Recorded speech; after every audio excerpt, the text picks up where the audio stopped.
If you've lived here in Austin for a while, you've probably seen this famous bug before. Now, for years, he was on top of a sign at a pest control business, and later he greeted visitors at a Threadgill's restaurant.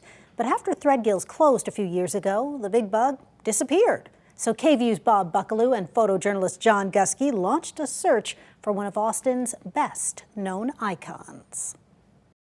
They say that men wore more bow ties back then. It was 1961, as a dapper Austin businessman named Bill Youngblood posed in front of the iconic sign in front of his business.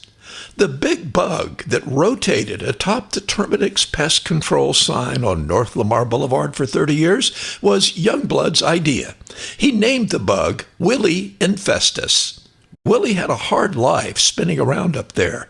Over the years, he was shot at, struck with arrows, and occasionally kidnapped.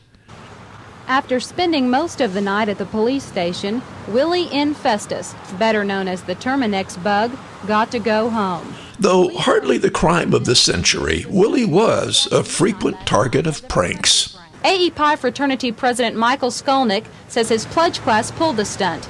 And when his years at the pest control business were over, Willie ended up at Threadgill's in South Austin, a familiar sight at Threadgill's backyard music venue.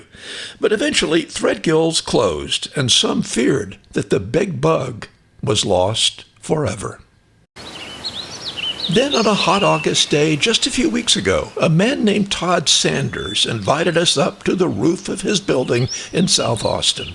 And there, tucked away in a corner, was Willie.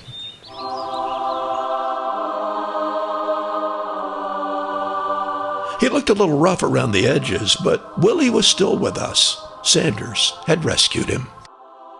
I've had people offer me more for this bug than I paid for this place, and I won't take it. I'm the caretaker of this bug. He's going to stay with me.